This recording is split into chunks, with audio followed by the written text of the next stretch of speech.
አልኩህ እኮ ግደለኝና ሞቴን የእውነት አድርገው። የእውነት እገልሻለሁ። ግደለኝ። በቃ ተለያየን። በቃ ሞት። በቃ እንደ ቀልድ አፈሮች። በቃ ተለያየን።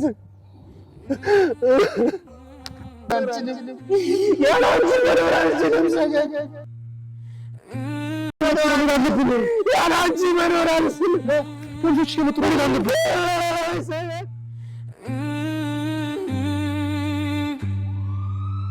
የሚፈልገው እንዴት ይሄን ሰውዬ ብቻውን ይገጥማል? አዎ መሞት ነው የሚፈልገው። ፍቅረኛን ገላል ከተባለ በኋላ ሞትን ነው የሚመኘው። ይስቃል፣ ይጫወታል ምናምን፣ ግን ደግሞ ትክክል አይደለም። መሞት ብቻ ነው የሚፈልገው።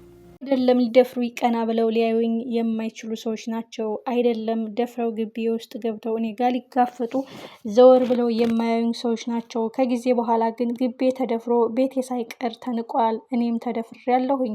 ከዚህ በላይ ንቀትና ውርደት የለም። እናንተ ሰዎች ከመጣችሁ በኋላ ነው በማለት ከሞገስ ጋር ግብ የፈጠረው አክሊሉ አሁን ጭራሽ ቀጥቅጦት የሄደው ድባቅ መቶት የሄደው ማን ነው የሚለው ጥያቄ ነገሮች እንዲገኝ ያደርገዋል።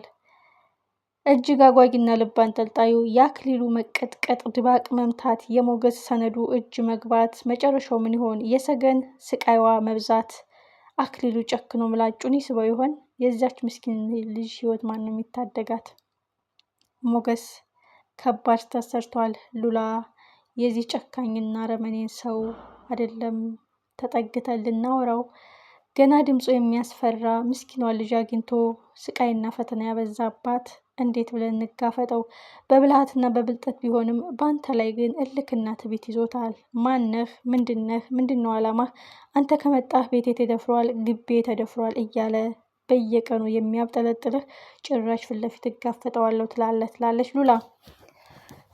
ሞገስ እንግዲህ ዶክሜንቱ እጁ መግባቱ ለሱ ትልቅ ዜና ቢሆንም ካሁን በኋላ ግን ዶክሜንቱን ከማግኘት በላይ የሚበልጥ ከባድ ፈተና አለው።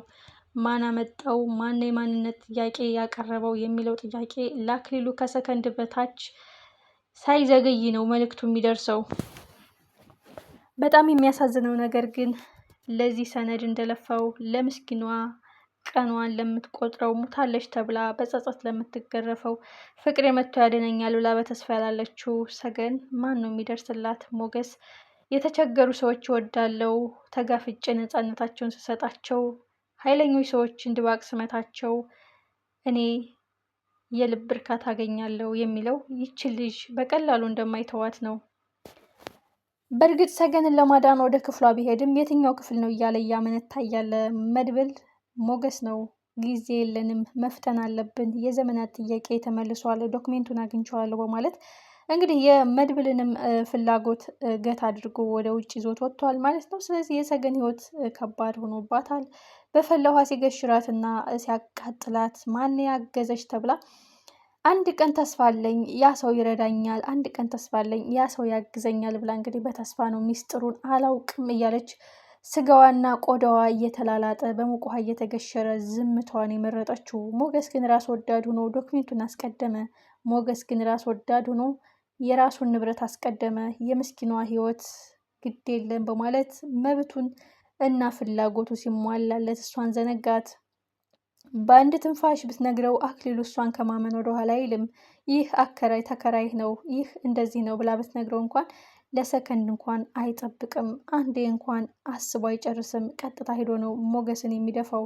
ግን ምን ዋጋ አለው? እሱ ጨከነባት። ዶክሜንቱና ንብረቱን አስቀድሞ እሷን ዘነጋት። እባክህን የሰው ነፍስ ይቀድማል ብሎ መድብል ቢማጽነውም ሞገስ ግን አይሆንም እናምልጥ በማለት ንብረቱን ይዞ ከነፈ። የሰገን ህይወት ፈተናው በዛ።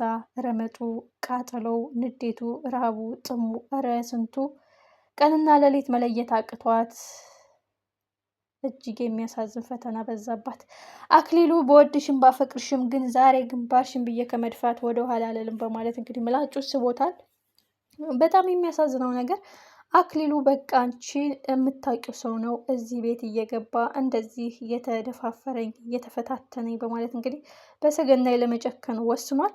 በጣም የሚያሳዝነው ነገር ግን እነ መርዞ ደላላው ቤት ሞገስ ወስዶ ሲያስተኛው እዛው በተኛበት ፍን ቢያደርጉት ምን አለ?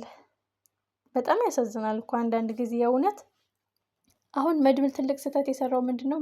ሞገስ አንድ ክፍል ወስዶ ቁልፍ አድርጎ ወይም በደንብ እንዲተኛ አድርጎ ምን አለ ልጅቷን ቢያግዟት። አንዳንድ ጊዜ ማለት ነው ከባድ ምርጫ ውስጥ ሆነን ራሳችንን እንመርጣለን። በእርግጥ ማንኛውም ሰው ሊመርጥ ይችላል፣ ግን መቅደም ያለበት የሰው ህይወት ነው።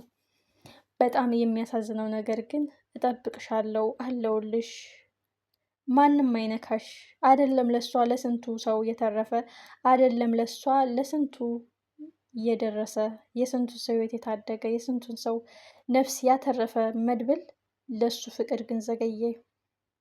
እንቅፋትና ፈተናው በዛባት። ፈተናውና ራቡ ጠናባት። በአክሊሉ እጅ ወደቀች። ላልምርሽ፣ ላልተውሽ፣ ጊዜና ሰዓት ላልሰጥሽ እያለ በዚያ ሙቅ ውሃ ሲያቃጥላት፣ አሁን ግን ጭራሽ በአይኑ ስላየው ያ ሰው ሲገባ ቀጥቅጦና ድባቅ መቶት ደም በደም አድርጎትም ስለሄደ በትክክል ባለፈውም የገባው ይሄ ሰው ነው፣ አሁንም የመጣው ይሄ ሰው ነው፣ ግን ማን ነው? አንቺ ታውቂዋለሽ እያለ እንግዲህ ፈተናና ግርፋትና ራቡን ጥሙን ሊያበዛባት ነው ማለት ነው። ምን ይደረጋል? ጩኸትና ልቅሶዋ ሲበረታ ሉላ ምን ትል ይሆን? ጩኸትና ልቅሶዋ ሲጠና ሞገስ ምን ይሆን ይሆን? ሞገስ የእውነት ራስ ወዳድነቱን ነው እንጂ ከዚች ልጅ ውጭ እዛ ቤት እንዳላየ ያውቃል። ሌላ ሰውም ልትሆን ትችላለች። ድምጿን በደንብ አልሰማሁትም። ተመሳሳይ ሰውም ሊሆን ይችላል። ምናልባት እሷ ስታመልጠው ሌላ ሰው አምጥቶ ሊሆን ይችላል ብሎ ያስተባበለው ነገር ብዙዎቻችን አናዶናል። የዚች ምስኪን ልጅ ህይወት በቃ የሚለው ፈተና መቼ ነው? መድብል እኔ ያለሁልሽ አንቺ ነሽን በማለት እንግዲህ ከአሁን በኋላ ሲያገኛት ጸጸቱ ከአይምሮው እንደማይጠፋ እርግጠኛ ነን። ያውም ሙታለች፣ ቀበርኩሽ፣ ገደልኩሽ እያለ ከተጸጸተው በላይ አሁን አንቺ እንደሆንሽ አለማወቄ ይቆጨኛል። ምናለ ሞገስን እምቢ ብዬ በሩን ገንጥዬ ገብቼ ባይሽ፣ ምናለ ያንን ሰውዬ ግንባሩን ብዬ ማንሽ ሰገን የሚባል ስም ያንቺ ነው ወይስ አንቺ ነሽ ወይስ ተመሳሳይ ሞክሼ ነሽ በማለት ገብቼ ባይሽ እያለ ከባድ ጸጸት ነው የሚጎዳው ማለት ነው። ኤኒዋይ መጨረሻው ምንድን ነው? አክሊሉን በቀላሉ አይተዋቸውም። እዚህ ቤት ማን የገባው? እንዴትስ አገኛችሁኝ? እንደዛ ሲቀጠቅጡኝ የት ነበራችሁ? እና ኤፍራታ ቤትስ ለምን ወሰዳችሁኝ? እያለ እንግዲህ ነገሮችን እየተነጣጠቀና እየጠመዘዘ ኤፍራታ፣ መድብል፣ ኤፍራታ፣ ሞገስ፣ ሉላ መርዞን ፈተና ያበዛባቸዋል። በእርግጥ ከእንቅልፉ ሲነቃ ራሱን ከሳተበት ሲመለስ ምላጭ የለውም ወይም ሽጉጥ የለ እንትሩ ጥይት የለውም እንጂ ሽጉጡ ተኩሶ ድንብርብራቸውን ነበር የሚያወጣው። የመድብል ህይወትም የተረፈው ይሄ ሽጉጥ ጥይት አለመኖሩ ወይም ቀለሃው አጉርሶት አለመሆኑ ያ ቀለሆ ባዶ መሆኑ ነው እንጂ ቀጥታ ተኩሶ መድብልን ከመጉዳት ወደኋላ አይልም፣ ከመግደልም ወደኋላ አይልም።